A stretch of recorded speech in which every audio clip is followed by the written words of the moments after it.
కీర్తన గ్రంథం 72:12 వచనాన్ని చదువుకుందాం. దరిద్రులు మొరపెట్టగా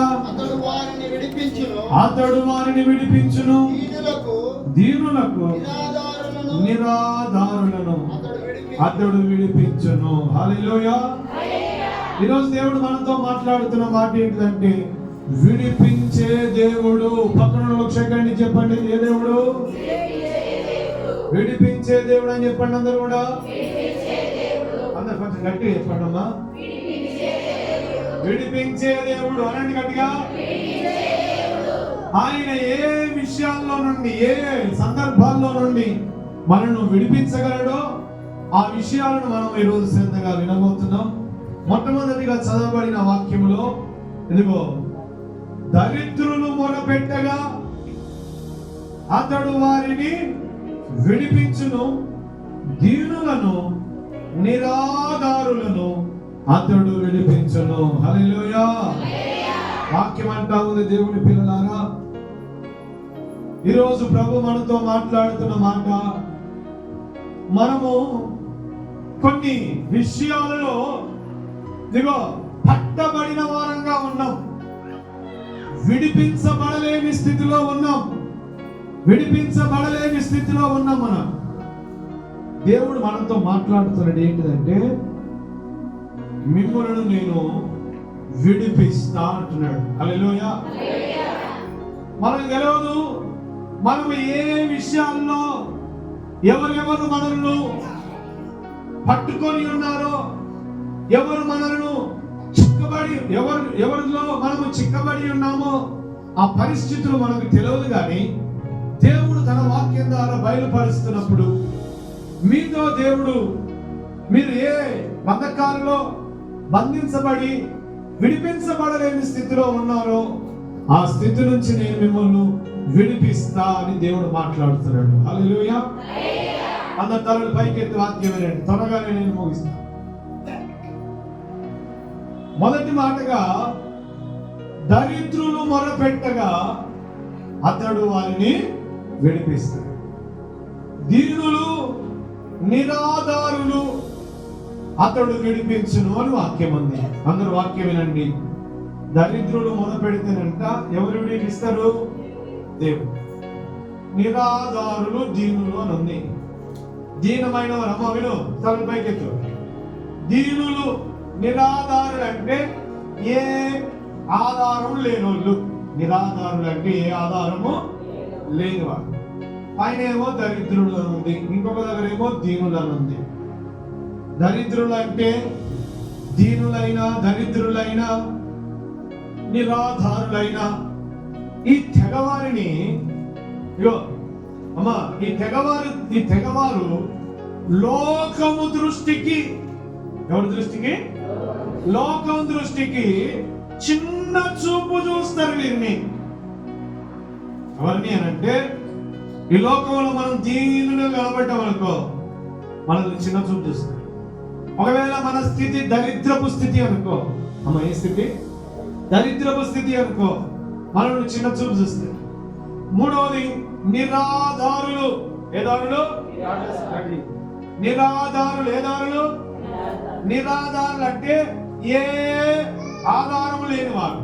అమ్మా వినండి వాక్యం, ఏ ఆధారం లేని. ఈ మూడు తెగల వారిని, ఈ ఇట్లాంటి పరిస్థితుల్లో ఉన్న వారిని ఎవ్వరు కూడా చూడలేదు చక్కగా. ఇట్లాంటి పరిస్థితుల్లో ఉన్న వారిని దేవుని పిల్లలారా పట్టించుకోడు, చిన్న చూపు చూసేవాడుగానే ఉంటాడు. అవునంటారు కాదండి. ధనవంతుడు అయితే నీ లెవెల్కు తగ్గట్టుగా ధనవంతుని నువ్వు పోల్చుకుంటావు. ఒకవేళ అన్ని ఉన్నవాడి అయితే అన్ని ఉన్నవాడితోనే నీ దోస్తనం. ఒకవేళ హెచ్చింపబడే స్థితిలో నీవు ఉంటే హెచ్చించుకునే స్థాయిలోనే నీవు ఉంటావు. కానీ దరిద్రుడు, దీనుడు, నిరాధారుడు ఈ లోకం దృష్టిలో ఆ వ్యక్తి చిన్న చూపును చూపబడుతున్నవాడు. ఇట్లాంటి వ్యక్తులకు మనుషుల సహాయము కలుగుతుందా అంటే దేవుని పిల్లలారా, మనుషులు వారి జీవితాలలో ఏ కార్యాన్ని ఉన్నవారు చేయలేరు, కానీ మన దేవుడు మనతో మాట్లాడుతున్న మాట, నేను దరిద్రులను ధనవంతులుగా చేయగలను, హల్లెలూయా, దీనులను ఉన్నత స్థలానికి ఎక్కించగలను, హల్లెలూయా, నిరాధారులను ఆధారము కలిగిన వారిగా చేయగలిగిన దేవుడును నేనంటున్నాను. గట్టిగా చెప్పలు పెడుతున్నాను. హల్లెలూయా. ఆ స్థితి నుండి విడిపించగలిగిన శక్తి దేవునికి ఒక్కడికే ఉంది. దరిద్రులు, దీనులు, నిరాధారులు, ఇట్లాంటి పరిస్థితి కలిగిన వారు లోకం దృష్టికి, మనుషుల దృష్టికి చిన్న చూపబడుతున్న దేవుని పిల్లలారా, ఆ ప్రభు అంటున్నాడు, మనతో మాట్లాడుతున్నాడు. ఈ స్థితిలో ఉండిన వాక్యాన్ని వింటున్నామేమో, నీ దరిద్రతను తీసివేసి ఆ దరిద్రంలో నుంచి నేను విడిపించబోతున్నా, హల్లెలూయా. నీ దీన స్థితిలో నిన్ను ఉన్నత స్థానానికి ఎక్కించబోతున్నా, హల్లెలూయా. నిరాధారం అంటే ఆధారము లేని వ్యక్తిగా నీవు ఉన్నావేమో, కానీ ఆధారము కలిగిన వ్యక్తిగా నేను నిన్ను సిద్ధము చేసే దేవుడునని దేవుడు ఈరోజు నీతో మాట్లాడుతున్నాడు. మొదటి మాటగా దేవుడు అంటున్నాడు, నేను నిన్ను ఈ స్థితి నుండి నిన్ను విడిపించే దేవుడునని దేవుడు మాట్లాడుతున్నాడు. ఆమేన్, హల్లెలూయా. చాలా మంది స్థితి దీన స్థితి, కొంతమంది పరిస్థితి దరిద్రపు స్థితి.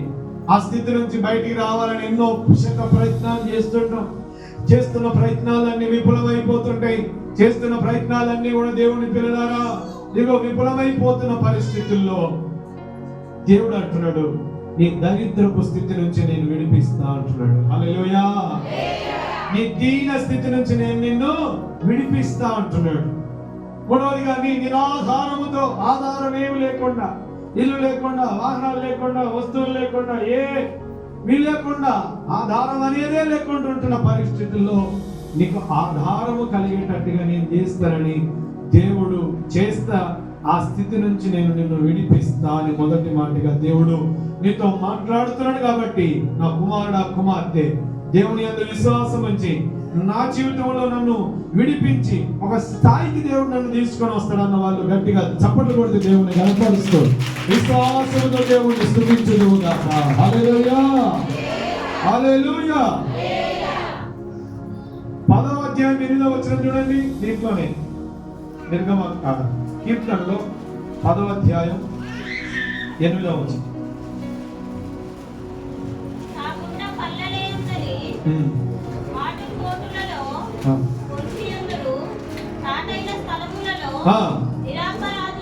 నిరాపరాధులు కాదు, నిరాధారులను. నిరాపరాధులు ఉందా?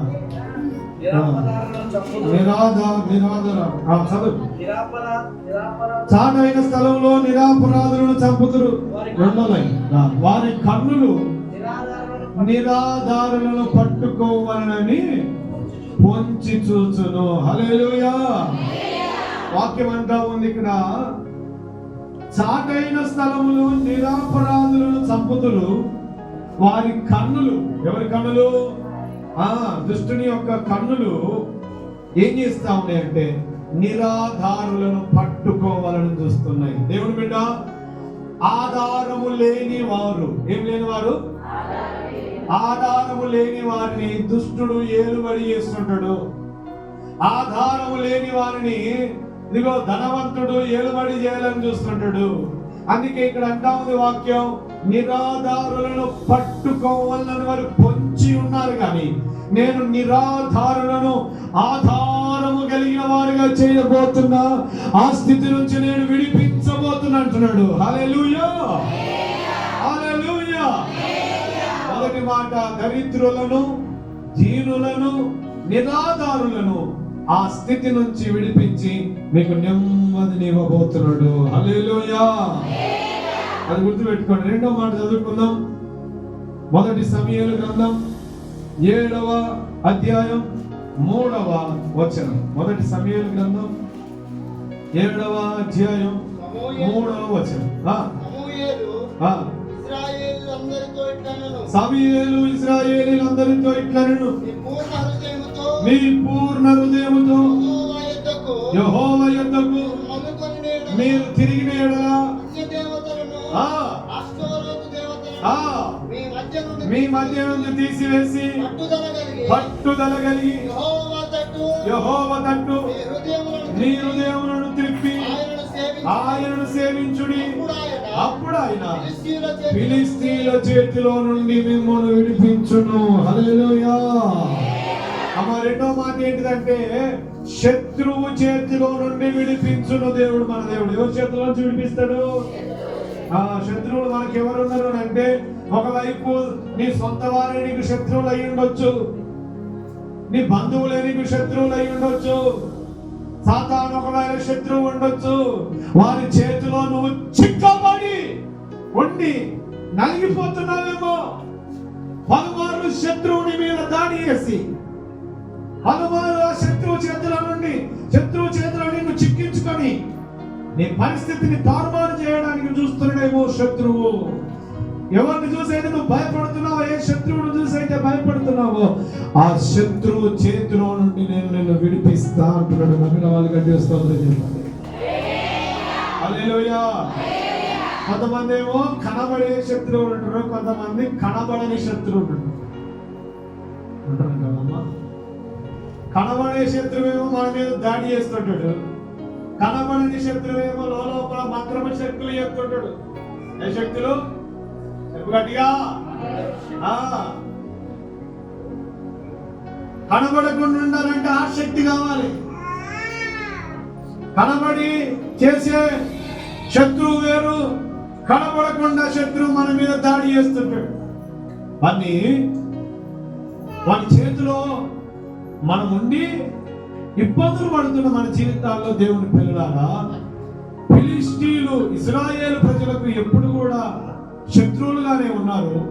వారి చేతిలో నుంచి విడిపించబడడానికి దేవుడు అంటున్నాడు, వారి చేతిలో నుండి నేను మిమ్మల్ని, ఆయన ఫిలిష్తీయుల చేతిలో నుండి ఆయన మిమ్మల్ని విడిపించును అంటున్నాడు.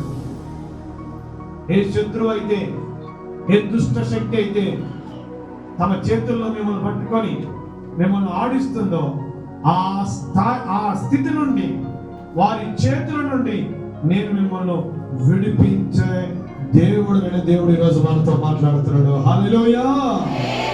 చదవగట్టిగా హల్లెలూయా. బైబిల్లో మనం చూస్తే ఒక వ్యక్తికి 2000 దెయ్యాలు పట్టినాయి. ఎన్ని వేల దెయ్యాలు? 2000 దెయ్యాల చేతిలో ఉన్నాడు. అని గద్దిస్తే ఆ 2000 దెయ్యాల చేతిలో ఉంటున్న ఈ మనిషి విడిపించబడ్డాడు. హల్లెలూయా. కనబడకుండానే తనను నాశనం చేస్తున్నాయి శక్తులు. ఏం చేస్తున్నాయమ్మా? కనబడకుండానే నాశనం చేస్తున్నాయి. శత్రువు ఆ చేతిలో నువ్వు ఉన్నావు, దాన్ని విడిపించే శక్తి నీకు లేదు. కానీ దేవుడు అంటున్నాడు, ఆ శత్రువు చేతి నుండి నేను నిన్ను విడిపిస్తా. హల్లెలూయా. చదవగట్టిగా హల్లెలూయా. ఆ శత్రువు చేతిలో నుండి నేను విడిపిస్తా. చూద్దాం ఇంకా వాక్యంలో నుండి నిర్గమకాండం 3వ అధ్యాయం 8వ వచనం. 3:8. కాబట్టి ఐగుప్తుల చేతిలో నుండి ఎవరి చేతిలో నుండి? వారిని విడిపించుటకు ఆ దేశములో నుండి విశాలమైన మంచి దేశమునకు, అనగా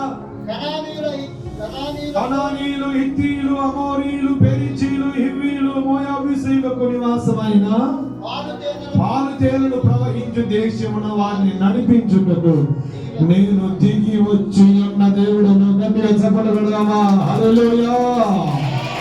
ఇశ్రాయేలు ప్రజలు ఇదిగో ఈ 7 జాతుల వారి మధ్యలో చిక్కబడి ఉన్నారు. వారి దేశంలో వీరున్నారు. పాలు తేనెలు ప్రవహించే దేశంలో ఈ 7 తెగల వారు ఉన్నారు. ఐగుప్తు చేతిలో నుండి విడిపించుటకు అంటున్నాడు. ఐగుప్తు చేతిలో విడిపించుటకు, ఐగుప్తులో ఉంటున్న ఆ ప్రజలు, ఇదిగో ఇశ్రాయేలు ప్రజలు దేవుని పిల్లలారా, ఇశ్రాయేలు ప్రజలు దేవుని పిల్లలారా ఏం చేస్తా ఉన్నారంటే శత్రువు చేతిలో ఉన్నారు. ఎవరి చేతిలో ఉన్నారమ్మా? ఆ శత్రువు చేతిలో ఏం చేస్తా ఉన్నారంటే నలిగిపోతున్నారు. చిన్నగా హల్లెలూయా. శత్రువు చేతిలో నలిగిపోతున్నారు. పని చేపిస్తా ఉన్నారు, కఠినమైన పని చేపిస్తా ఉన్నారు, ఇబ్బంది పెడతా ఉన్నారు, దాసత్యంలోనికి వారిని తీసుకున్నారు. వాక్యం అంటుంది, ఐగుప్తు చేతిలో నుండి నేను మిమ్మల్ని విడిపిస్తాను. హల్లెలూయా. శత్రువు చేతిలో నుండి దేవుడు మనల్ని విడిపించే దేవుడు.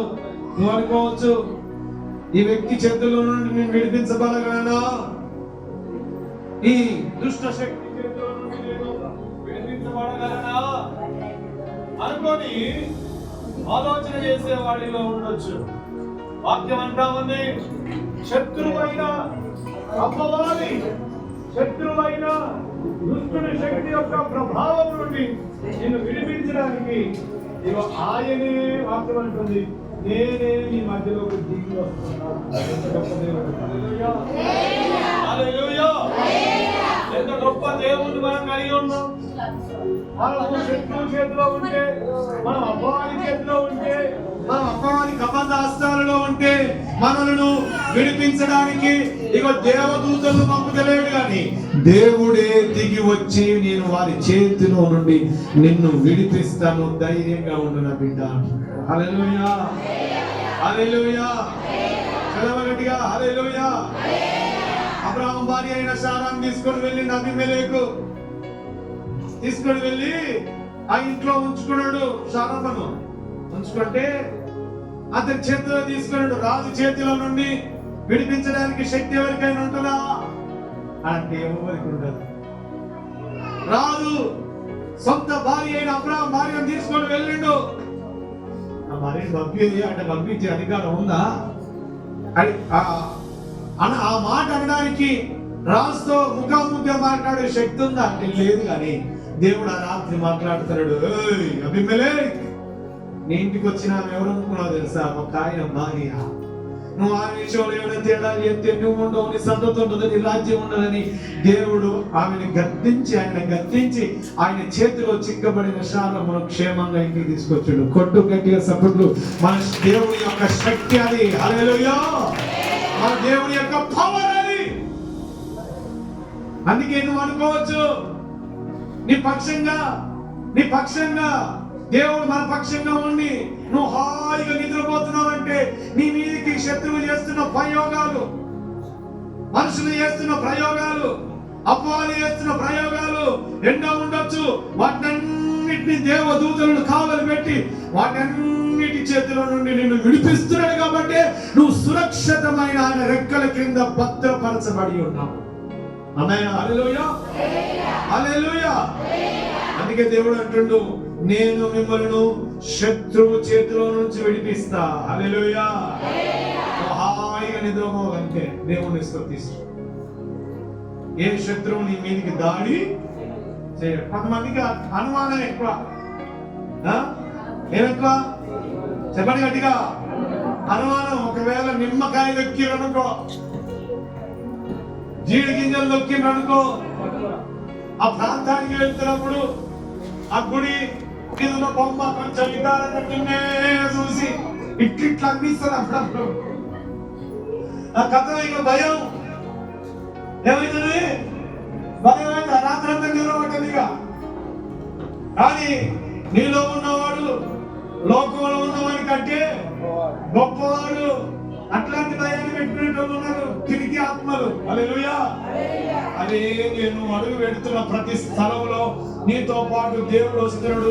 ఎవరి చేతిలో నుండి నిన్ను చిక్కించుకోడు. యోహాను సువార్తలో అంటాడు, నా గొర్రెలు నా చేతిలో ఉన్నాయి, నా చేతిలో నుండి ఎవడు నా గొర్రెలను విడిపించి తీసుకొని పోయే అధికారం ఎవరికి లేదు. అంత ధైర్యం ఉన్నప్పుడు భయపడాల్సిన అవసరం. ఆయన గొర్రెలు ఆయన చేతులనంట భద్రం చేసుకున్నాడు అంట. ఏం చేసుకున్నాడు దేవుడు అలా? భద్రం చేసుకొని పట్టేసుకున్నాడు. ఆయన చేతిలో నుంచి విడిపించే శక్తి ఏ అధికారానికి, ఏ శత్రువుకు లేదు. అందుకే నా చేతిలో నుండి నా గొర్రెలను ఎవడు అపహరించాడు. భయం ఉండదు. వాడు బాగా చూస్తా ఉంటాడు నా వైపే, బాగా చూస్తా ఉంది నా వైపే. కొంత అందరికి భయం ఉంటుంది. పిరికి ఆత్మ ఉందా లేదా? ఉన్నది. ఒక పొట్టు పెట్టుకొని బాగా చూసింది అనుకో, ఇట్లా కళ్ళు పెద్ద చేసి అవి చూపే అంతా. అమ్మ చెప్పు, అవి చూపే చెప్పులే గట్టిగా హల్లెలూయా. అవి చూపే అంతే చూస్తారు. కొందరు మాట్లాడేటట్టు అట్లాంటి వాళ్ళు మాట్లాడేటట్టు ఘాటుగా ఉంటే సూప్ భయంకరంగా ఉంటుంది. భయపడతారు, భయపడతారు. మన వాళ్ళు ఏమైపోతారు? భయపడిపోతారు. వాళ్ళు నేను చూసుకొని హల్లెలూయా. నీకు కూడా తెలుసా, యేసయ్య సిలువలో సాతాను గాన్ని ఎప్పుడో తొక్కి పడేసాడు. తల పని చేయదు, తోక మాత్రమే ఇటు అంటది. నేను భయపెట్టాడు, భయపెట్టాడు. తోక మాత్రమే పని చేస్తుంది. తల దేవుడు చిత్తం కొట్టిండు. ఆ భయాన్ని నీలో నుంచి తీసేసుకో. శత్రువు చేతిలో నుండి నిన్ను విడిపించిన దేవుడు ఉన్నాడు మనకు. హల్లెలూయా. చదవబడిగా హల్లెలూయా. అందుకే వాక్యం అంటుంది రెండవదిగా, శత్రువు చేతిలో నుండి నేను మిమ్మల్ని విడిపిస్తా విడిపిస్తా విడిపిస్తా. ఏ శత్రువు నీ మీద హాని చేయడు. అవసరమైతే నీకు తెలియకుండానే వానికి వార్నింగ్లు ఇస్తున్నాడు దేవుడు. తెలియకుండా ఏం చేస్తాడు? వార్నింగ్. ఫలాని నా బిడ్డ తెలుగు వచ్చినామంటే నీ సంగతి చూస్తారా అని వార్నింగ్లు ఇచ్చుకుంటూ పోతాడు. నీకు అర్థం కాదు. హల్లెలూయా. నీకు అర్థము కాదు. అందుకే నువ్వు ధైర్యంగా ఉండాలి. ఏ శత్రువు అయితే ఒకవేళ ఉండడానిపించిందో, బా వీడు ఎక్కడికి పోయినా వీడు తగులుతాడు ఆ ఫలానికి అని నువ్వు అనుకోవచ్చు. కానీ వాడు నిన్నేం చేయలేడు, నీ పనిని ఆటంకం చేయలేడు, నీ ఉద్దేశాన్ని ఆటంకం చేయలేడు, నీ నడిపింపుని ఆటంకం చేయలేడు. నువ్వు దేవుళ్ళు కరెక్ట్ గా ఉంటే చాలు, నిన్ను ఎవరు ఏ హాని చేయడు. అందుకే ధైర్యంతో మనం ఒకవేళ అట్లాంటి అనుభవం నీకు ఎదురైనా, నా దేవుడు నా శత్రువు చేతి నుండి విడిపించే శక్తిమంతుడు. ఐగుప్తు చెర నుండి విడిపించిన దేవుడు, ఫిలిస్తీన్ల చేతిలో నుండి దేవుడు విడిపించిన దేవుడు మనకున్నాడు. ఆయనకి గట్టిగా చప్పట్లు కూడా దేవుడు మహిమపరుద్దాం. హల్లెలూయా, హల్లెలూయా, హల్లెలూయా. అందరం చూడండి, ఇంకొక వాక్యం చూద్దాం. ఇదే దీంట్లోనే మొదటి సమూయేలు గ్రంథం 17వ అధ్యాయం 37వ వచనం. మొదటి సమూయేలు గ్రంథం 17వ అధ్యాయం 37వ వచనం.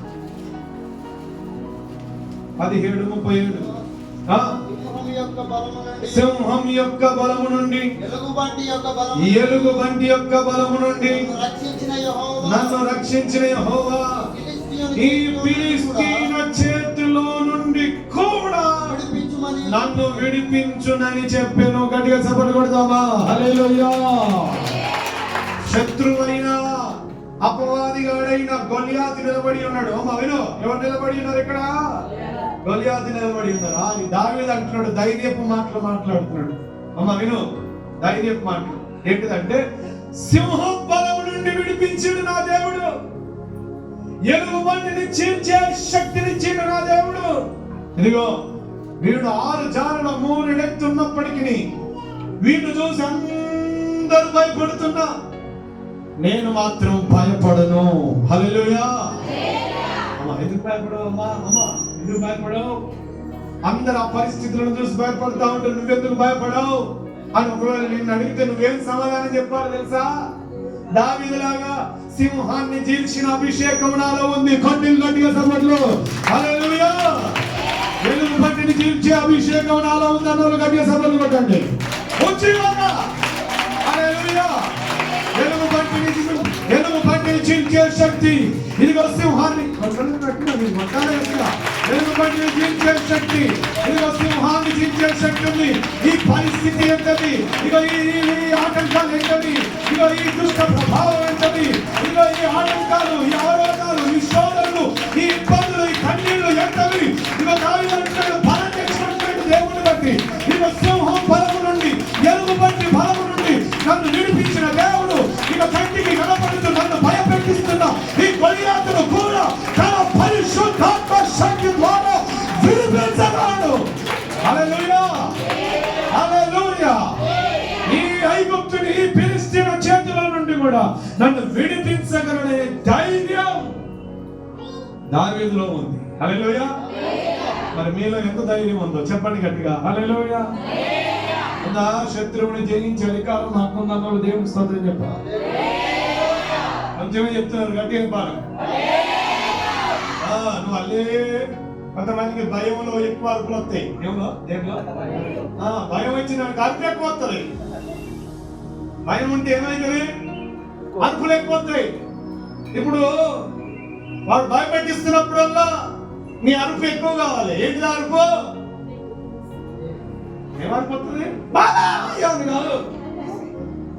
నీ అరుపు ఎక్కువ కావాలి. వాడు భయపెడుతున్నప్పుడల్లా ఏంటిది నీ అరుపు అంటే, నువ్వు దేవుణ్ణి స్తుతించే అరుపు ఎక్కువైంది అనుకో, ఆ దుష్టుడు తోక ముడుచుకుంటాడు. హల్లెలూయా.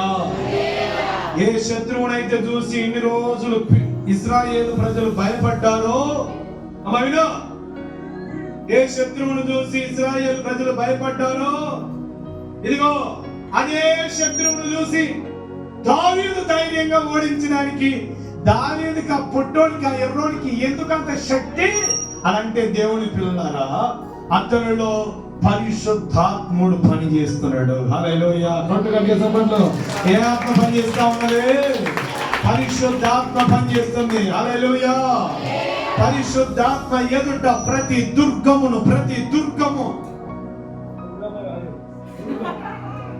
హల్లెలూయా. మరి ప్రతి దుర్గం అంటే ప్రతి కోట, ప్రతి గోడ వాళ్ళందరూ ఓడించలే. 40 రోజులు కారుగా ఒకరు చూసుకుంటూ కూర్చున్నారు. దావీదు అంటున్నాడు, సింహాన్ని చీల్చే శక్తి నాలో ఉంది. అంటే గట్టిగా, ఎలుగు బండిని చీల్చే శక్తి నాలో ఉంది. ఇగో ఈయనను కూడా నేనేం చేస్తా?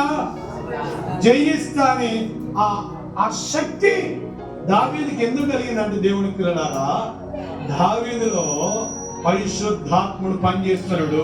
ఆ పరిశుద్ధాత్మ శక్తి ఎదుట ఏ దుష్ట శక్తి అయినా, ఏ దుర్గమైనా, ఏ గోడైనా, ఏ ఆత్మ సంబంధం కనబడేదైనా కనబడందైనా కూడా అన్నిటిని జయించే శక్తి కలిగిన ఆత్మ నీలో పనిచేయాలి. చెప్పండి గట్టిగా. నీలో భయము పోవాలంటే, శత్రువును జయించాలంటే నీలో ఆత్మ పనిచేయాలమ్మా. చెప్పండి, ఆత్మ పనిచేయాలి. శత్రువు నిన్ను భయపెడుతున్నప్పుడు అరుపు ఏం అరుపు ఎక్కువ కావాలి? స్తుతి అరుపు ఎక్కువ కావాలి నీలో. హల్లెలూయా. స్తోత్రం అరుపు ఎక్కువ కావాలి. హల్లెలూయా. ఆయన ఘనపరిచే అరుపు ఎక్కువ కావాలి. అప్పుడే నీలోనికి ఎవరు వస్తారు తెలిసిన? పరిశుద్ధాత్ముడు వచ్చినప్పుడు అప్పుడు శత్రువుల చేతి నుంచి ఆయన డైరెక్ట్ గా విడిపించేది. ఇప్పుడు నీలో ఉండి దేవుడు, అక్కడ దూరం నుండి విడిపించేది దేవుడు, ఇప్పుడు నీలో ఉండే నిన్ను విడిపించడానికి శక్తిమంతుడు నా యేసయ్య. అందుకే పరిశుద్ధాత్మను మనం లీనమై స్తుతిస్తూ శత్రువును ఓడించాలి, కానీ భయపడదు. ఏంటమ్మా? భయపడద్దు. రోగాన్ని చూసి, శ్రమను చూసి, కష్టాన్ని చూసి, శోధనను చూసి, అప్పులను చూసి, కన్నీళ్లను చూసి భయపడద్దు. నన్ను వారి చేతిలో నుంచి విడిపించి ప్రభువాని ప్రార్థించగలిగి దేవుని శక్తిని పొందగలిగి ముందుకు పోతే ఇక నిన్ను తట్టుకునేటోడే వాడు ఉన్నాడు. అంత గొప్ప శక్తిని కలిగిన వాళ్ళు మనం మామూలుగా కాదు. హల్లెలూయా. చాలా మామూలు మీరు చెప్పండి గట్టిగా. హల్లెలూయా. లోకంలో ఉన్నవానికంటే మనలో ఉన్నవాడు గొప్పవాడు మనలో ఉన్నాడు. కాబట్టి మనం ఎప్పుడు కూడా స్తుతులతో రగులుతా ఉంటే ఆడ సాతాను కానీ యొక్క కోడలు నేను చల్ల పడ్డామనుకో, ఆడేమీ తగ్గలేదు. హల్లెలూయా. చెప్పండి గట్టిగా. హల్లెలూయా. బూడిదలో కంకులు కాల్చుకోవచ్చా? అగ్నిలో కంకులు కాల్చుకోవచ్చా? చెప్పండి గట్టిగా. చెప్పండి, ఎలా కలుసుకోవచ్చు? చెప్పండి గట్టిగా. బూడిదలు వేసుకొని ఎంత ఏమవుతుంది? నీ ముఖాన పడుతుంది బూడిది వచ్చి. అదే కట్టే మండుతా ఉంటే అన్నిటినీ కాల్చేస్తుంది. మనం మండకుండా శత్రు అంటే పోదు. హల్లెలూయా. గట్టిగా. హల్లెలూయా. దెయ్యా నిలబొట్టురా అని చెప్పి 12 మంది శిష్యులకు అప్పుడు పోయిండు తీసుకురా. పో అంటున్నారు వాళ్ళు. ఇంతకు పోతలేదు. హల్లెలూయా. ఇంతకు పోతలేదు. ఆ దెయ్యం పట్టిన తండ్రి వచ్చి అంటున్నాడు, ప్రభా నీ వల్ల నాకు నీ శిష్యుల ప్రార్థన చేస్తే పోతలేదు, నువ్వు ప్రార్థన చేసినా పోతుంది అంటున్నాడు.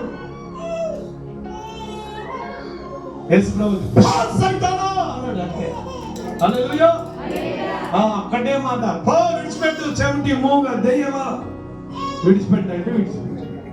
అప్పుడు చదువుతున్నారు, అయ్యా నేను ప్రార్థన చేస్తేనేమో పోలే, నువ్వు ప్రార్థన చేస్తేనే పోయింది. ఎట్లా నువ్వు చేసింది ప్రార్థనే? అడగండి, నేను చేసింది ప్రార్థనే, నేను చేసింది అంటే ప్రార్థన వింటలేడా దేవుడు? ప్రార్థన వింటుండు, కానీ ప్రార్థన ఏం లేదు, శక్తి లేదు. ఆ శక్తి ఎక్కడి నుంచి వస్తుంది అని అంటే ఉపవాస శక్తిలో. హల్లెలూయా. కదా, ఎక్కడి నుంచి వస్తున్న శక్తి? ఉపవాస ప్రార్థనలో వస్తుంది శక్తి. అందుకే రెండవదిగా దేవుడు అంటుండు, శత్రువు చేతిలో నుండి నిన్ను దేవుడు విడిపిస్తా అంటున్నాడు. ఆడు ఎంతటి పెద్ద ప్రయత్నాలు నీ మీద చేయని, ఎంత ఉపయోగాలు నీ మీద చేయని, ఆయనే దిగొచ్చి కార్యం చేసి గొప్ప దేవుని కలిగి ఉన్నాం కనుక మనిషి ఏమో చేస్తుంది అనుకున్నావా? కథ నువ్వు వాక్యంలో ఏముందంటే, యోబు గ్రంథంలో ఏదైతే భయపడతావో అదే నీ మీదకి వస్తుంది. పక్కన చెప్పండి, సెకండ్ ఇచ్చి, ఏది చూసి భయపడతావో అదేది మీదకి వస్తుంది అని చెప్పమ్మా. అమ్మా చెప్పు, చెప్పిన గట్టిగా. ఏం భయపడుతున్నది అదే వచ్చేస్తుంది. పక్కన సెకండ్ చెప్పు, ఏది చూసి భయపడతావో అదే నీ మీదికి వస్తుంది. ఏది చూసి భయపడవో ధైర్యంగా ఎదుర్కొంటానని నా దేవుని శత్రువు చేతి నుంచి విడిపించి, ఆ దూరం నుంచి కాదు నీలో నుండే విడిపిస్తాడనే ఆ కృప, ఆ ధైర్యం, ఆ ఆత్మాభిషేకాన్ని నువ్వు పొందుకుంటే దేవుని బిడ్డ, దేవుడే దిగి రావాల్సిన అవసరం లేదు. నువ్వు స్తుతిస్తుండగానే పారిపోతుంది సాధారణం. హల్లెలూయా, హల్లెలూయా. అపవాది అయినా సాతాను గర్జించు సింహము వలె వచ్చినా,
దరిద్రులను, దీనులను, నిరాధారులను విడిపించే దేవుడు. రెండవది, శత్రువుల చేతిలో నుండి మనల్ని విడిపించే దేవుడు. చెప్పండి అందరు గట్టిగా. ఎవరి చేతిలో నుంచి విడిపిస్తాడు? నువ్వు శత్రువు అంటే ఇప్పుడు భయపడాలా, ధైర్యం ఉండాలా? సాతాను ఒకవేళ నీ మీద పనిచేసింది అనుకో, నీలో ఏ ఆత్మ రావాలి? పరిశుద్ధాత్మ. ఒకవేళ మనిషి పని చేసింది అనుకో, ప్రార్థన చేసి తండ్రి అతనితో మాట్లాడని నువ్వు ప్రార్థన చేస్తే నీ పక్షంగా దేవుడు వెళ్ళాడు, కార్యం జరిగిస్తాడు. మూడవ చదువుకుందాం, యోబు గ్రంథం 5వ అధ్యాయం 19వ వచనం. యోబు గ్రంథం 5వ అధ్యాయం 19వ వచనం. 6 బాధల్లో నుండి ఆయన నిన్ను విడిపించును, 7 బాధలు కలిగినను నీకు ఏ కీడు తగలదు. ఎన్ని బాధలు? పక్కన షేకండి అని చెప్తా మంచిగా. హల్లెలూయా. ఇప్పుడు చెప్పండి, మంచిగా చెప్పండి. షేకండి ఇచ్చారని నా మమ్మల్ని ఉంటుందా? చెప్పండి. 6 బాధలు కలిగినను, 6 బాధల్లో నుండి ఆయన నిన్ను విడిపించును, 7 బాధలు కలిగిన ఏం చెప్తాడు? వినిపించలేదు అది కూడా చెప్పా, మంచిగా వినాలి వాక్యం. ఇప్పుడు చెప్పండి గట్టిగా. 6 బాధల్లో నుండి ఆయన నిన్ను విడిపించును. 7 బాధలు కలిగినను నీకు ఏ కీడు తాగలేదు. హల్లెలూయా. దేవుని పిల్లలారా, మన జీవితాల్లో బాధలు అనేటివి ఉన్నాయి. ఉన్నాయా లేవా? 6 ఉండొచ్చు, 7 ఉండొచ్చు, 10 ఉండొచ్చు. వాక్యం అంటా ఉంది 6 బాధలు కలిగినను 7 బాధల్లో ఉన్నను నువ్వు నీ జీవితంలో ఆ బాధలన్నిటిలో నుంచి అమ్మా నేను నిన్ను విడిపిస్తా అంటున్నాడు. గట్టిగా సపోర్ట్ కొట్టి హల్లెలూయా. అది ఏ బాధ అయినా సరే. కొంతమంది ఏమో పైకి చెప్పుకొని తమ బాధను దుఃఖపడుతూ ఉంటాం. కొందరేమో అంతరంగంలో బాధ. ఎక్కడ ఉంటుంది బాధ? అమ్మ చెప్తలేరు గట్టిగా. అంతరంగంలో బయటికి ఎవరికి చెప్పుకోరు తమ బాధలు. చెప్పుకున్నా కూడా తీర్చలేరనే నమ్మకం మనుషుల మీద పోయింది. కొంతమందికి ఏమో పైకి చెప్పుకొని, కొంతమంది చెప్పుకుంటే ఆదరిస్తారేమో అని ఆదరణ పొందుకోవడానికి బాధలు చెప్తే, ఇంకోడేమో ఏడు చేసేటోడు ఉంటాడు. అందుకే వాక్యం అంటుంది 6 బాధలైనా 7 బాధలైనా నీ జీవితంలో నేను నిన్ను విడిపించే స్థాయి, విడిపించే రోజు వచ్చింది బిడ్డ, నువ్వు భయపడకు అంటున్నాడు. హల్లెలూయా, హల్లెలూయా. చాలా మంది అనుకుంటారు ఈ ఒక్క బాధ పోయిందంటే ఇంకొక బాధ, ఈ బాధ పోయిందంటే ఇంకొక బాధ, ఈ బాధ పోయిందంటే ఇంకొక బాధ అని కలవరపడుతున్నామేమో. దీనికి ముగింపు లేదా? దీనికి నా బాధకు ముగింపు, విడుదల లేదా అని నువ్వు బాధపడవచ్చు. కానీ దేవుడి బిడ్డ వాక్యం అంటుంది ఆయన నిన్ను విడిపించడానికి ఈ రోజు నీతో మాట్లాడుతున్నాడు. హల్లెలూయా. ఆయన నిన్ను విడిపించడానికి నీతో మాట్లాడుతున్నాడు. సామెతల గ్రంథం తీయండి 24:16. సామెతలు 24:16లో నీతిమంతుడు 7 మార్లు పడినను ఆపత్కాలమునందు భక్తిహీనులు కూలుదురు. చాలు. ఇక్కడ వాక్యం అంటుంది 24:16లో నీతిమంతుడు 7 మార్లు పడినను తిరిగి లేస్తాడు, ఆపత్కాలమందు భక్తిహీనుడు కూలిపోతాడు. హల్లెలూయా. దేవుని పిల్లలారా, వాక్యం అంటుంది 6 బాధలు ఉండొచ్చు, 7 బాధలు నీ జీవితాల్లో నష్టాన్ని కలగజేయచ్చు. కానీ వాక్యం అంటుంది నీతిమంతుడు 7 సార్లు పడినా ఆయన తిరిగి లేపే శక్తి దేవునికి ఉంది. హల్లెలూయా. చందమారెడ్డి చేతుల పైకెత్తి హల్లెలూయా. ఏ బాధ అయిన ఉండని, నువ్వు పడిపోతుండొచ్చు నీ బాధలను బట్టి, లేపేవారు లేకపోవచ్చు నీకు. కానీ వాక్యం అంటుంది ఆత్మ సంబంధంగా మనం పడిపోవాలని ఎన్నడూ కోరుకోవద్దు. కానీ ఈ లోక సంబంధమైన విషయాల్లో నువ్వు ఎన్నిసార్లు పడినా, ఎన్ని బాధలు అనుభవిస్తున్నా, మళ్ళా తిరిగి లేపే దేవుణ్ణి మనం కలిగి ఉన్నాం. హల్లెలూయా. నిన్ను ఎన్నడూ విడువడు, నిన్నెప్పుడు కూడా మరిచిపోని గొప్ప దేవుణ్ణి మనం కలిగి ఉన్నాం. ఆ ధైర్యంతో మనం ముందుకు కొనసాగాలి. అందుకే వాక్యం అంటుంది 3వదిగా 6 బాధలు 7 బాధలనే జీవితంలో కలిగిన నీ బాధల్లో నుండి నేను మరలా తిరిగి లేపుతా అంటున్నాడు. ఆమేన్. చదవగట్టిగా హల్లెలూయా. నేనేం చేస్తా? తిరిగి లేపుతా నిన్ను, నువ్వు బాధపడకని 3వ మాటకి చెప్తున్నాడు. 4వ మాట చదువుకుందాం. ఇదే యోబు గ్రంథం 22వ అధ్యాయం 30వ వచనం. 22:30. యోబు గ్రంథం 22:30. నిర్దోషిని కాని వాని అయినను అనుందా? చదువు. ఆయన విడిపించును.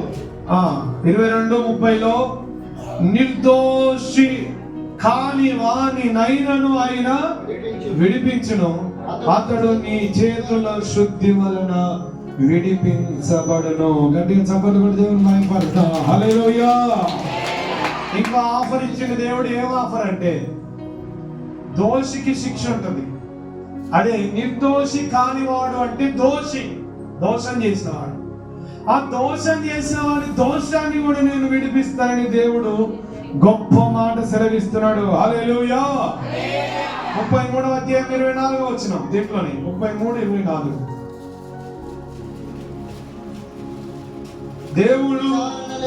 దేవుడు వాని యందు కనికరము చూపి 33:24 పాతాళములోకి దిగి వెళ్ళకుండా వానిని విడిపించును, ప్రాయశ్చిత్తము నాకు దొరికినని సెలవిచ్చును. గట్టిగా చెప్పలు కొడదామా? హల్లెలూయా. 4వ విషయం ఏంటిదంటే దేవుని పిల్లలారా, నువ్వు నిర్దోషివి కాకపోయినా, నువ్వు దోషముతో ఉన్న వ్యక్తిని నన్ను ఎవరు విడిపించగలరని ఒకవేళ నీవు అనుకోవచ్చు, కానీ పాపముతో నేనున్నా నన్ను విడిపించేవారు ఎవరున్నారు అని నీవు అనుకోవచ్చు, కానీ దేవుడు అంటున్నాడు నిర్దోషిని కాని వాని నైనను నేను విడిపిస్తా అంటున్నాడు. ఇక్కడ చెప్పబడిన మాటల్లో 33:24 దేవుని పిల్లలారా వాక్యం అంటా ఉంది, దేవుడు వాని యందు కనికరము కరుణను చూపి పాతాళంలోకి వెళ్ళకుండా ఆయన వానిని విడిపించును.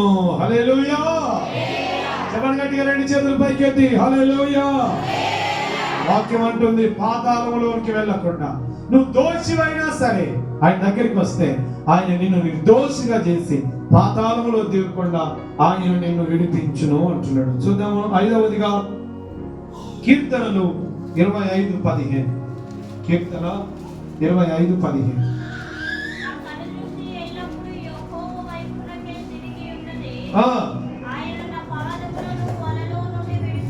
ఆయన నా పాదములను వలలో నుండి విడిపించును. హల్లెలూయా.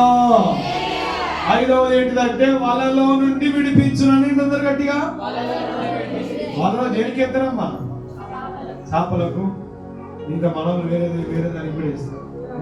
హల్లెలూయా. చేపలకైతే ముఖ్యంగా వలేస్తారు. ఆ వలలో చిక్కబడింది ఒకవేళ విడిపించబడడం అసాధ్యం. వలలో చిక్కుకున్న దాన్ని విడిపించబడడం అసాధ్యం. కానీ వాక్యం అంటుంది, దేవుడు మనతో మాట్లాడుతున్న మాట, దేవుని పిల్లలారా, ఆయన నా పాదములను వలలో నుండి విడిపించును అంటున్నాడు. 91వ కీర్తన 3వ వచనంలో వేటగాని ఊరిలో నుండి అని ఉంటుంది. అక్కడ చూడండి, వేటగాని ఊరిలో నుండి. 91:3 వేటగాని ఊరిలో నుండి ఆయన నిన్ను విడిపించును, నాశనకరమైన తెగులు రాకుండా నిన్ను రక్షించును. హల్లెలూయా. దేవుని పిల్లలారా, కొందరు జీవితాలు వాళ్ళలో చిక్కబడిన అనుభవాలు, మేము అనవసరంగా చిక్కుకున్నాం, దీని నుంచి బయటికి రావడం కష్టం, మాకు ఈ వరానుభవంలో నుంచి మేము బయటికి రావడం కష్టం,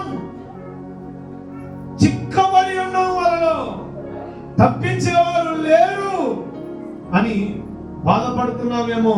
అందుకే వాక్యం అంటుంది, వేటగాడు ఎన్ని ఊరిని వేసినా ఆ ఊరిని విప్పగలిగిన శక్తిమంతుడు, ఆ వల నుండి తప్పించగలిగిన శక్తిమంతుడిని మనం కలిగి ఉన్నాం. గట్టిగా చప్పట్లు కూడా దేవుని మహిమపరుస్తాం. హల్లెలూయా. హల్లెలూయా. కట్టబడిన గాడిద కట్లను విప్పినట్లుగా మన కట్లను విప్పడానికి నువ్వు ఏ వలలోనైతే చిక్కుకున్నావో ఆ వలలో చిక్కబడిన వాడు తన ఆశలు వదులుకోవాలి, కానీ ఆశలు వదులుకోవాల్సిన అవసరం లేదు. వలలో చిక్కబడిన నీ జీవితాల్లో కూడా ఆ వల నుండి విడిపించే శక్తి కలిగిన దేవుణ్ణి మనం కలిగి ఉన్నాం. హల్లెలూయా. చదవగట్టిగా హల్లెలూయా. అందుకే దేవుని పిల్లలారా, వలలలో నుండి దేవుడు మనల్ని విడిపించగలడు. 34వ కీర్తన 17వ వచనం. 34వ కీర్తన 17వ వచనం. నీతిమంతులు మొరపెట్టగా యెహోవా ఆలకించును, వారి శ్రమలన్నిటిలో నుండి. 6వదిగా దేవుడు అంటున్నాడు, ఎన్ని శ్రమలు వచ్చినా ఆ శ్రమలలో నుండి నేను మిమ్మల్ని విడిపించే దేవుడను. హల్లెలూయా. హల్లెలూయా. శ్రమల వలన విసికి చెదిరి ఉన్నావా నా కుమారుడా, కుమార్తె, దేవుడు అంటున్నాడు, నీ శ్రమలన్నిటిలో నుండి నేను విడిపిస్తా అంటున్నా. అపోస్తల కార్యములు 7వ అధ్యాయం 9వ వచనం చదువుదాం. మా గోత్రకర్తలు మత్సరపడి యోసేపును ఐగుప్తులోకి పోవుటకు అమ్మి వేసిరి గాని దేవుడు అతనికి తోడై ఉండి అతని శ్రమలన్నిటిలో నుండి తప్పించిన దేవుడు. హల్లెలూయా. యోసేపును శ్రమల వెంబడి నడిపించబడినప్పటికీ దేవుని బిడ్డ మత్సరముతో తన సొంత అన్నదమ్ములే ఐగుప్తులకు అమ్ముకున్నప్పటికీ దేవుడు మాత్రం అతనికి తోడై ఉండి అతని శ్రమలన్నిటిలో నుంచి తప్పించిన గొప్ప దేవుడిని మనం కలిగి ఉన్నాం. ఆమేన్. హల్లెలూయా. హల్లెలూయా. అందుకే 6వదిగా అంటున్నాడు, శ్రమలన్నిటిలో నుంచి నేను మిమ్మల్ని విడిపిస్తా అంటున్నాడు. భయపడకు. ఎందుకంటే శ్రమలన్నిటిలో నుండి విడిపించడానికి ఆయన నిత్యము నీకు తోడుగా ఉన్నాడు. చివరిగా మనం చదువుకొని ప్రార్థన చేద్దాం. సామెతల గ్రంథం 14వ అధ్యాయం 27వ వచనం. వారి పిల్లలకు ఆశ్రయస్థానము కలదు. యెహోవా యందు భయభక్తులు కలిగి ఉండుట జీవపు ఊట. అది మరణ పాశములో నుండి విడిపించును. చివరిగా అంటున్నాడు, మరణ పాశములో నుండి విడిపించును. హల్లెలూయా. చివరిగా అంటామన్నాడు, మరణ పాశం అంటే మరణము కొన్నిసార్లు మనల్ని ఆవరించి మనల్ని మృంగివేయాలని చూస్తుంది. ఆ మరణ పాశంలో నుండి కూడా నిన్ను విడిపించే దేవుడు అనే దేవుడు మనతో మాట్లాడుతున్నాడు. హల్లెలూయా. హల్లెలూయా. 7 విషయాలు చెప్పండి. 1, దరిద్రులను, దీనులను, నిరాధారులను దేవుడు విడిపించే దేవుడు. 2వది, శత్రువుల చేతిలో నుండి అందరూ చెప్పాలి, శత్రువుల 6 బాధలు కలిగిన 7 బాధలు కలిగిన ఆ బాధల్లో నుంచి దేవుడు అంటున్నాడు విడిపిస్తానంటున్నాడు. 4వది, నిర్దోషిని కాని వారిని, దోషముతో ఉన్నవారిని కూడా విడిపిస్తా అంటున్నాడు. 5వది, వాళ్ళలో చిక్కబడి బయటికి రాని పరిస్థితిలో ఉన్నావా, ఆ స్థితిలో నుండి నేను విడిపిస్తా అంటున్నాడు. 6వది, శ్రమలన్నిటిలో నీకు దేవుడు తోడుగా ఉండి నిన్ను విడిపిస్తా అంటున్నాడు. 7వది, మరణ పాశములో నుండి నేను నిన్ను విడిపిస్తాను. ఏ పాశము? మరణ పాశం అంటే మరణము నిన్ను ఆవరించాలని చూస్తున్న ఆ మరణం నుంచి కూడా నేను విడిపిస్తానని దేవుడు 7వదిగా మాట్లాడుతాడు. కాబట్టి మరి ఏ బంధకాలలో మీరు బంధించబడి విడిపించు ప్రభా అని అడుగుతారో మనం అడిగి ప్రార్థన చేద్దాం. దేవుడు ఈ మాటలు దీవించును గాక. అందరూ స్తోత్రం చెప్పండి గట్టిగా.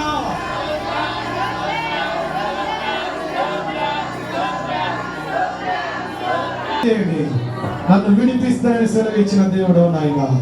దరిద్రులను మొరను వింటున్నావు నాయన. దీనుని మొరను వింటున్నావు ప్రభా. నిరాధారులుగా ఉంటున్న వారి ప్రార్థన విని ప్రభా వారిని విడిపిస్తానన్నావు ప్రభా. యేసయ్యా, దరిద్రులకు, నిరాధారులకు, ఇదిగో నాయనా దీనులకు ఈ లోకములో చిన్న చూపు ఉంది ప్రభా. అయినప్పటికీ తండ్రి మమ్మల్ని విడిపిస్తానని సెలవిస్తున్న దేవుడు నాయన. తండ్రి 2వదిగా అంటున్నాడు, శత్రువు చేతిలో నుండి నేను మిమ్మల్ని విడిపిస్తా అంటున్నాడు. యేసయ్యా, శత్రువు అయిన సాతాను ఒకవైపు ఉన్నది. శత్రువులు మా జీవితాల్లో ఎంతో మంది ఉన్నారు. మమ్మల్ని పడగొట్టడానికి, ఇదిగో మా జీవితాలను నాశనం చేయడానికి ఎన్నో ప్రయత్నాలు చేస్తున్నాడు. మేము భయపడుతున్నాం. కానీ నాయన వాటి నుంచి కూడా నువ్వు విడిపిస్తానని ఈ రోజు మాతో మాట్లాడుతున్నావు. 6 బాధలు కలిగిన 7 బాధలు నీకు తగిలిన నీ బాధలన్నిటిలో నుంచి నేను విడిపించే దేవుడు అని అంటున్నాడు దేవుడు. బిడ్డ ప్రార్థించు. 4వదిగా ఇదిగో నిర్దోషిని కాని వాని నైనను, ఇదిగో దోషముతో నీవుండి, అతిక్రమముతో నీవుండి, పాపముతో నీవుండి, అక్రమాలు చేస్తూ ఇదిగో దాని నుండి విడిపించబడలేక, తాగుడు నుంచి విడిపించబడలేక, మోసాల నుంచి విడిపించబడలేక, అతిక్రమాల నుంచి విడిపించబడలేక, దొంగతనము నుంచి విడిపించబడలేక, ఇదిగో వ్యభిచారం నుంచి విడిపించబడలేక, ఇదిగో దోషముతో నిండబడి నీ మనస్సాక్షి గాయపడినదై, నీ మనస్సాక్షి ఇదిగో నీ మీద దోషారోపణ చేస్తున్నప్పటికీ దేవుడు నీతో మాట్లాడుతున్నాడు. దేవుడు, నీవు నిర్దోషివి కాకపోయినా నేను నిన్ను విడిపిస్తా, నా కుమారుడు రా నా దగ్గరికి అంటున్నాడు. యేసయ్యా, దోషముతో నిండి ఉన్న ప్రభువా నన్ను విడిపిస్తానని నువ్వు ఒక్కడివే చెప్పగలుగుతున్నా ఏకైక దేవుడు. నన్ను విడిపించినాయినా నా దోషం నుండి అని ప్రార్థన చేయి. ఆయన నీ ప్రార్థన ఆలకించే దేవుడు. వలలో నుండి నిన్ను విడిపిస్తా, వేటగాని ఊరిలో నుండి నేను విడిపిస్తా అంటున్నాడు. వలే అనే అనుభవంలో నేను ఉన్నావేమో, చిక్కబడి ఉన్నావు వేటగాని చేతుల, విడిపించబడడం అసాధ్యం అనుకుంటున్నావా? బిడ్డ, ఈరోజు నేను విడిపిస్తా అంటున్నాడు. శ్రమలన్నిటిలో ఎన్ని శ్రమలను చూసి కృంగిపోతున్నావా నా కుమార్తె? శ్రమలన్నిటిలో తోడుగా ఉండి యోసేపును విడిపించినట్టుగా నేను విడిపిస్తా అంటున్నాడు. మరణ పాశం, ఇక మరణమే గతి, మరణ పాశము నన్ను ఆవరిస్తూనే అనుకునే ఆ పరిస్థితుల్లో నుండి కూడా దేవుడు నీతో మాట్లాడుతున్నాడు. నిన్ను విడిపిస్తా నా కుమార్తె, నిన్ను విడిపిస్తా నా కుమారుడు అంటున్నాడు. అందరూ కూడా ప్రార్థన చేయి.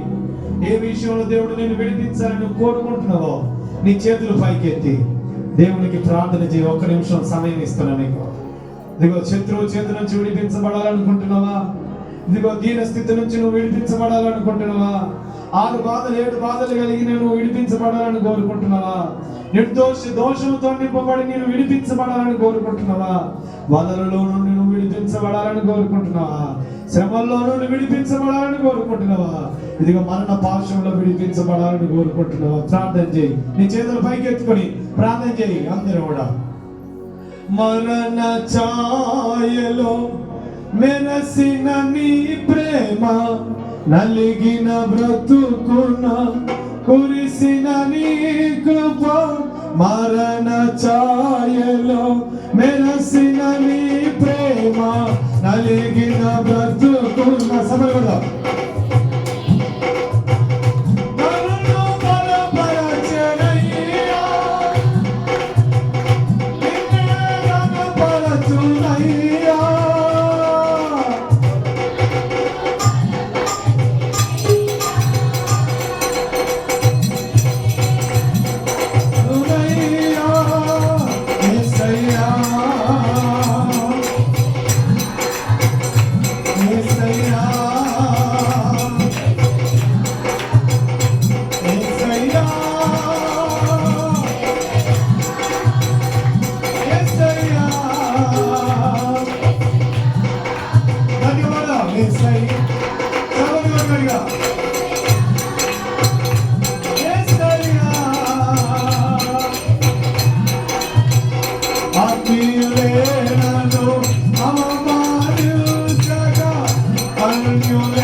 మీ కుడి చేయి పైకి ఎత్తుకొని స్తోత్రం చెప్పండి ఒక నిమిషం.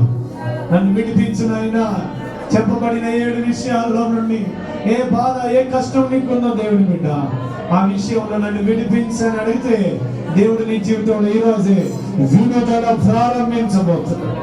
విడుదలను ప్రారంభించబోతున్నాడు. విడుదలను ప్రారంభించబోతున్నాడు దేవుడు. అడుగు ఒక నిమిషం నోర్లెత్తి స్తోత్రం చెప్తూ ప్రభా వాళ్ళ నుంచి నన్ను విడిపించు, బాధ నుంచి నన్ను విడిపించు, శ్రమ నుంచి విడిపించు, మరణం నుంచి విడిపించు, దరిద్రత నుంచి విడిపించు, శత్రువు చేతుల నుంచి